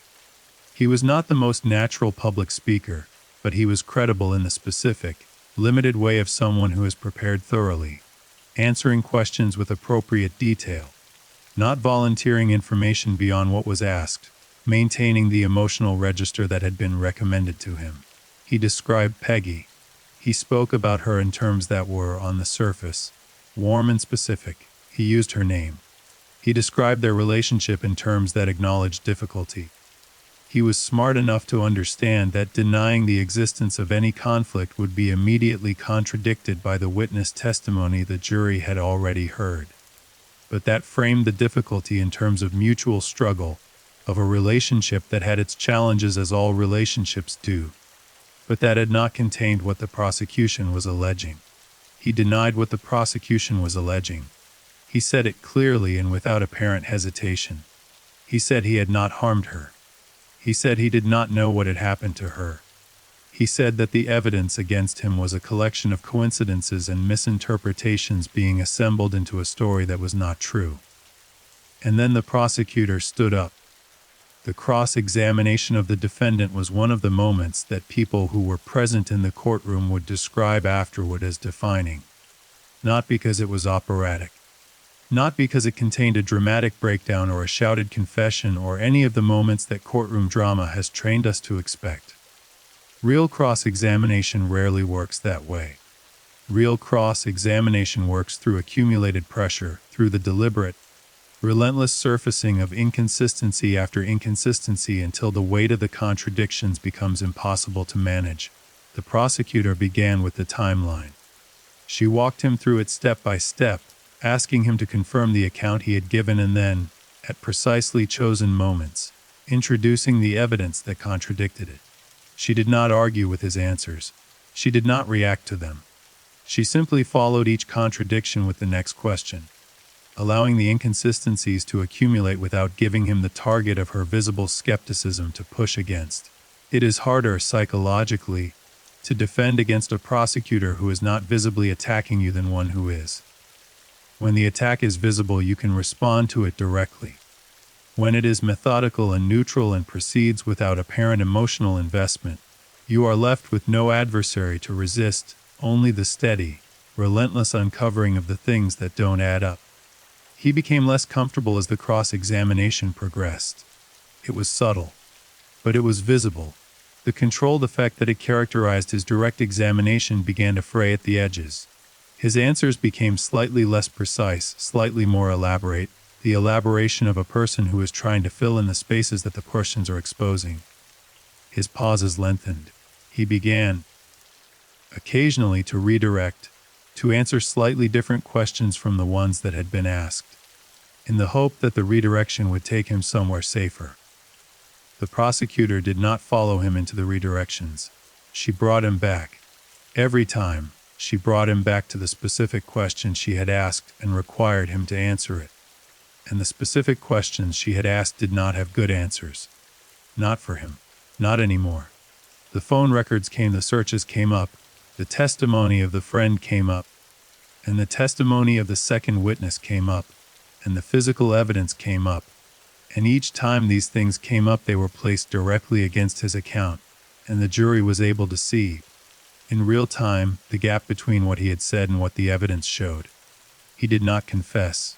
This is not a story that ends with a tearful admission from the witness box. Those endings exist, but they are rarer than the drama of the genre suggests. He maintained his denials. He maintained them with a quality that shifted over the course of the cross-examination, from the confidence of a practiced performance to something that looked more like stubbornness. The unwillingness to yield that sometimes characterizes people who have been lying for so long that the lie has become structural, has become the scaffolding on which the entire self is built, and which cannot be surrendered without the whole thing collapsing. But the jury was watching. They were watching, and they were listening, and they were doing what juries do, the remarkable, imperfect, human work of applying the judgment of lived experience to the evidence in front of them, of deciding with the gravity and the weight of the decision fully acknowledge what was true. Closing arguments. The prosecution went first. The lead prosecutor had been building toward this moment for the entire trial, and her closing argument was everything that the preceding week evidence presentation had prepared it to be. It was clear. It was methodical. It honored the complexity of the evidence without being obscured by it. It told the story of Peggy Johnson, not just as a legal case but as a human being, as a woman who had lived and loved and been afraid and had deserved better than what had been done to her, and placed that human story against the framework of the evidence in a way that showed the jury exactly how one illuminated the other. She talked about reasonable doubt. She acknowledged it directly, as skilled prosecutors do, rather than leaving it to the defense to define exclusively. She explained what reasonable doubt was, the honest, genuine, considered uncertainty of a reasonable person, and what it was not. It was not the rejection of every possible alternative. It was not the demand for certainty that no criminal case, built on the evidence of what happened when no one was supposed to be watching, could ever provide. It was the assessment of the totality of the evidence by a reasonable mind and the conclusion, based on that assessment about what actually happened. She asked the jury to look at the totality. She walked them through it one more time. The timeline, the phone records, the digital searches, the witness testimony, the forensic findings, the physical evidence, the behavioral evidence, the convergence of all of it toward a single point that had only one reasonable interpretation. She said Peggy Johnson's name. She said it clearly. She asked the jury to give her name meaning. The defense gave its closing. It was a competent closing. It covered the arguments the defense had been making throughout the trial, the timeline vulnerabilities, the forensic uncertainties, the alternative theory of voluntary departure. It asked the jury to take each piece of evidence separately rather than cumulatively, to consider each one in isolation, and to ask whether each one, standing alone, was enough to establish guilt beyond a reasonable doubt. It was asking the jury to ignore convergence. It was asking them to unsee the picture by looking only at the individual pieces. The jury had spent weeks looking at the whole picture. They went to deliberate. The deliberation lasted several days. Several days is not a short deliberation. It is long enough to suggest genuine engagement, genuine wrestling with the evidence, genuine attention to the responsibility of the decision. Long enough to suggest that the reasonable doubt standard was being taken seriously, that the jurors were not rushing toward a verdict, but were doing the careful, responsible work of people who understood what was at stake. Long enough to be agonizing for Peggy Johnson's family, who waited outside the deliberation process in the particular suspended state of people who have come so far, who have endured so much, and who are now waiting for the verdict that will determine what all of that endurance was for. They waited. They held on to each other. They thought about her. They thought about the birthday cards, and the big laugh and the table that always had room for one more, and the children she had loved with everything she had. They waited. The jury reached a verdict. The courtroom was called back into session. The parties assembled. The defendant sat at the defense table with the studied composure that had been his consistent public face throughout the proceedings. Though those who were watching closely could see, in the stillness that had settled over him, Something different from the courtroom composure of the preceding weeks. Something that, again, was less like calm and more like the held breath of a person bracing for impact.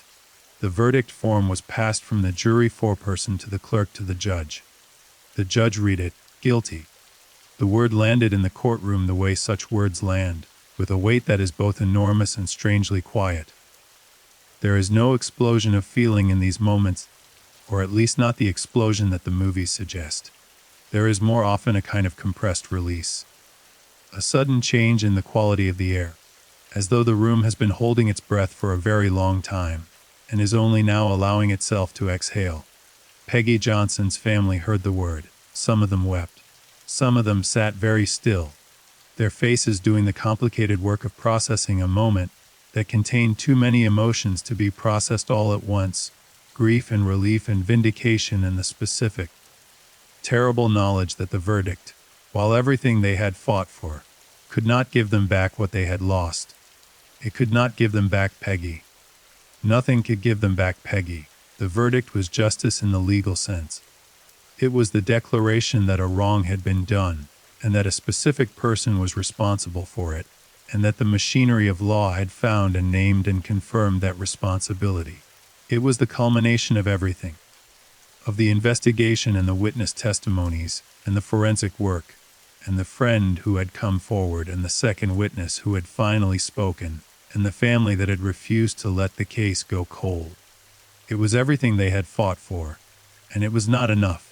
It was never going to be enough, because enough would have been Peggy Johnson, alive, at the table she had set, surrounded by the people who loved her, laughing the big laugh that filled every room it entered. That was enough.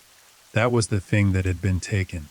And no verdict, however just, however hard one, gives that back. The sentencing hearing came weeks after the verdict. It is a separate proceeding from the trial itself, governed by its own rules and its own particular emotional weight. If the trial is the determination of truth, the formal, contested, adversarial process of establishing what happened and who is responsible, then the sentencing is something else.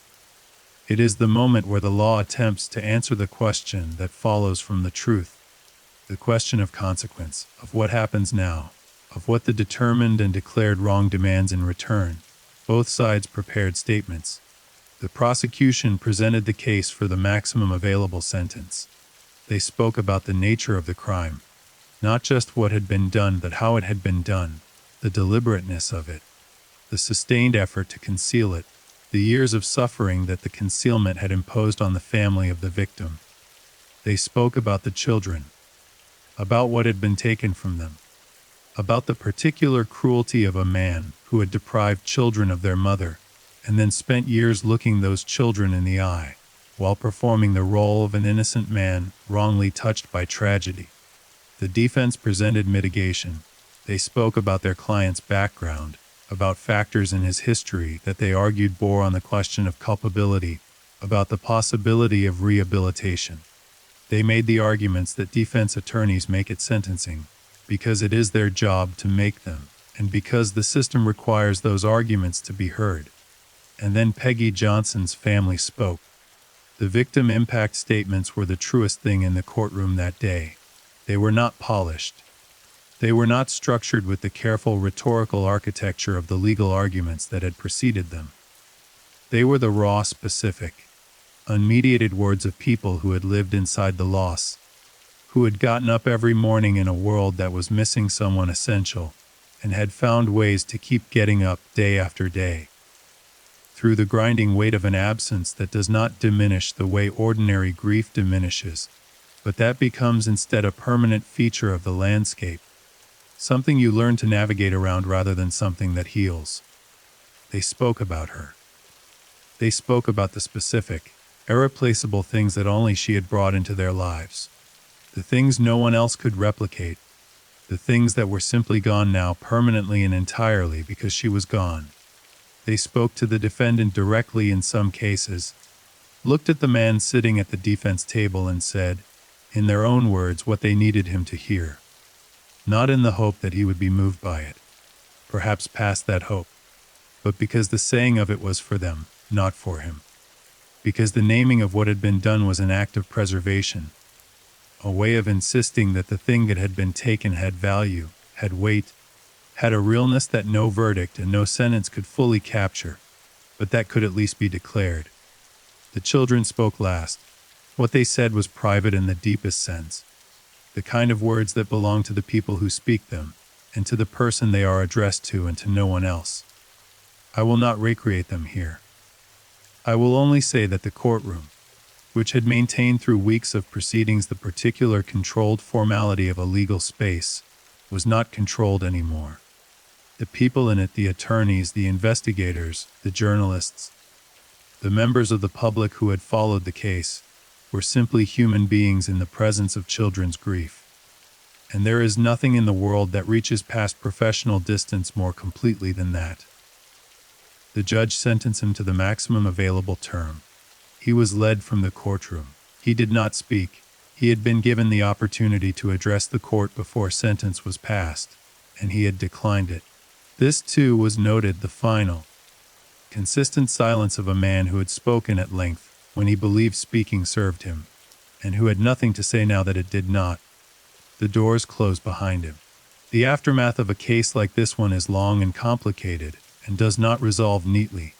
Peggy Johnson's family carried what they'd been carrying, but differently now. The verdict and the sentence had changed something in the structure of the weight, not lightened it, but given it a different shape. A shape with more definiteness, more boundary. The shapeless, consuming anxiety of uncertainty had been replaced by something harder and more defined, something that could be held and named and carried in a way that shapeless things cannot. They continued to grieve. They continued to live. They held on to each other in the specific, fierce, deliberate way of people whose holding on is not automatic, that it requires intention, that the ties between people must be actively maintained or they fray. They celebrated birthdays in her honor. They cooked too much food on purpose at family gatherings, and they said her name when they did it. They kept her present in the lives of her children in the ways available to them. In the stories they told, in the photographs they kept, in the deliberate transmission of who she had been to the people who would carry her forward. Her children grew. They carried their mother with them in the way that children who have lost parents carry them, invisibly and constantly, in the specific configurations of personality and memory and grief that shape a person's interior life in ways that are not always visible from the outside, but that are always there. They were not okay. They were also surviving. Both of those things were true simultaneously, and they would probably remain simultaneously true for a very long time, perhaps for the rest of their lives. There are cases that stay with you, not because they are the most dramatic, not because they contain the most elaborate twists or the most cinematic moments of revelation, but because of the person at the center, because of the specific, irreplaceable human being whose absence the entire story is built around, because of the way that person's life, ordinary, warm, imperfect, genuinely loved, presses against the darkness of what happened to them and refuses to be defined by it. Peggy Johnson is that kind of case. She was not a symbol before she became a story. She was a woman. She was someone's mother and someone's friend and someone's neighbor, and someone who laughed too loud and cooked too much and remembered your birthday when you had forgotten she would. She was a person who carried fear quietly and loved loudly, and who deserved every ordinary tomorrow she never got to have. The system failed her before the end. It moved too slowly in the beginning. It extended courtesy where it should have extended urgency. It made the assumptions it had been trained to make about women in complicated situations, and those assumptions cost precious time that could not be recovered. These failures deserve to be named, not to assign blame retroactively to individuals who were working within structures they did not design, but because naming them is the only way those structures ever change. Because the next Peggy Johnson is out there somewhere right now, and whether she gets a different outcome depends in part on whether the people with the power to act have learned something from the ones who came before her. That is the work. That is always the work.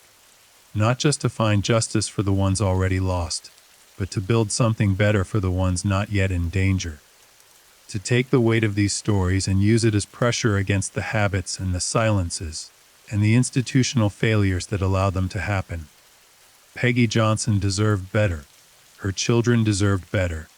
And so do all the people whose stories are still unfolding, right now, in the quiet of ordinary lives that are not as safe as they appear. Thank you for listening tonight. Thank you for staying with this story all the way to the end, for giving it the attention it deserves, for letting Peggy Johnson be real to you. That matters more than you might think. Being remembered matters. Being known matters. Every person who hears this story and carries it forward is keeping something alive that deserves to stay alive. If this case or any part of it stirred something in you, if it made you think of someone you know, someone you are worried about, someone who might need you to step forward, please listen to that feeling. Please act on it. The hesitation that keeps good people silent has a cost. You already know what that cost looks like. Leave a comment telling me where you're watching from tonight. Like and subscribe if you haven't already, and good night, stay safe.